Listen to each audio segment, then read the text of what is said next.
Alright, and we are back. So, after escaping the machinations of Marcus's mind over yonder, we make our way to the inside of the cave, and we go to the lumber mill. You have to watch out for poison ivy, because standing in that can kill you.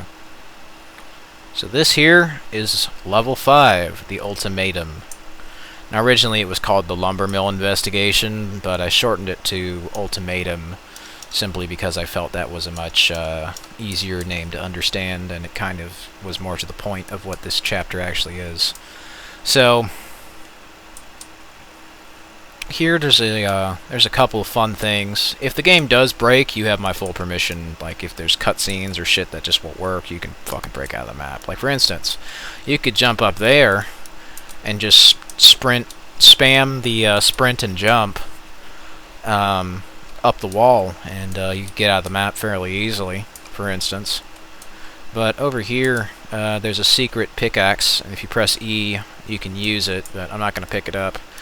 It's a funny little Minecraft joke, because that's Steve, and that's his pickaxe. Now that was a weapon that was left over from the poop wrestling Easter egg. You pick your ass with a pickaxe. There's a hand hoe in there, so you can give the skid skeletons, the mud monkeys, the crabs, the poo pirates, the turd burglars, all the other lovely stank stallions, and crab crabs, the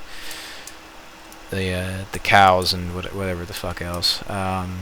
You know, beat down, if you will. There were all kinds of really lovely, terrible poop-related ideas that are probably worth making into a really bad $5 game on Steam, or something like that. And who knows? I probably will eventually. But sure as hell ain't gonna be on Game Guru, because you deserve a game that at least functions, even if it's a joke.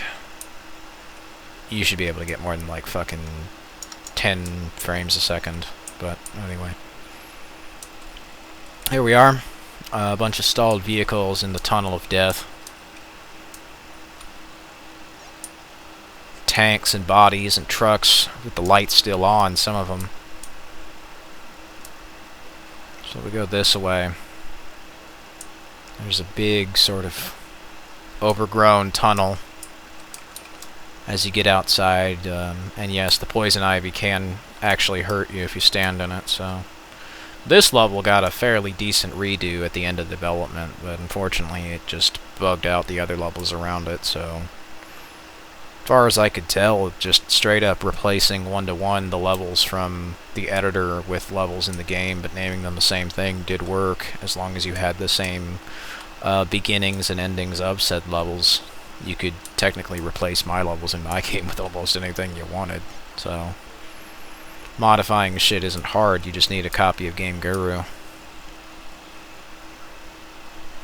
The vegetation distance wasn't very far, but that's kind of where the fog rolled in, so... Over there is pretty neat.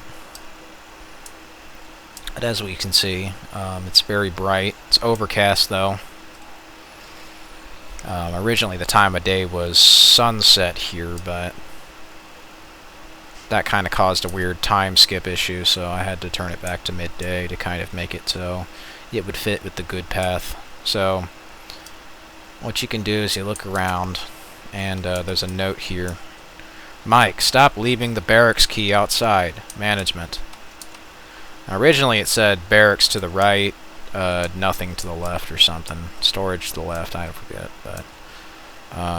in here you can see that this is supposed to be a lumber mill. Well, it's starting to look more like a military base or some kind of weird medical facility. That doesn't make much sense, but don't worry, it will. As you can see, it's more accurately like it's a front. Anyone who would look in would just see, you know, a lumber mill, except for the ammunition store. Now, what happened here is you can see some world building. This building was abandoned and then taken by Kent and his rebel friends, And then the army came in, and they tried to attack Kent. And there was a fight that went on here. So before it was abandoned, it was still under construction, under reconstruction. Then it got raided by basically the FBI, if you will, in universe. And they had a shootout. There wasn't much left of them, unfortunately, because of the virus. And you can see that they tried to still put up tents and shit just to be safe and quarantine the area, but that didn't work out either. So eventually they cut their losses and abandoned the area full of perfectly good trucks and vehicles and helicopters and other shit. And fucking ran for the hills because they just wasted a shitload of military hardware on what they thought was a huge drug bust or something. And turned out the drugs were actually a fucking chemical virus that turns people into zombies. Well, a chemical virus that burns cordyceps and fungi and turns the ashes into a virus, if you will. So what you do is go back over here after you get the key in that tent with the netting top, and then go over here. And don't forget the other key on your way out, Mark. That's what it was supposed to say, but character limits fucked it up, so. This cutscene is basically where Kent, who's the guy on the radio who's been guiding you through stuff, admits to creating a zombie virus and then self-destructs the place. However, I ran out of time to do voice acting for it, so instead I just had a lovely volunteer.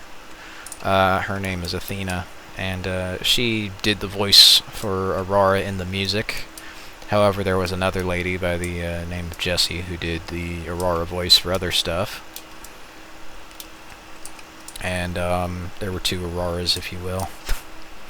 I was going to have Athena try to do the rest of them, but she couldn't schedule anything consistent, so no dice. Aurora kind of gets kicked out of the story near the end, unfortunately, if you go this way, and that's because this game wasn't really really finished. It was kind of me just loosely making shit that I had thought of in my dreams that originally had no greater narrative nor purpose behind it. So you can go that way, and it's Act 3, but I'm going to do the normal way of Act 2 first, where you go upstairs. And, I mean, funnily enough, if you are paying attention, you could just jump over that shit and skip it entirely.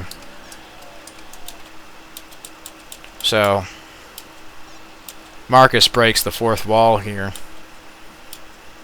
Or originally he did, until I added that tape.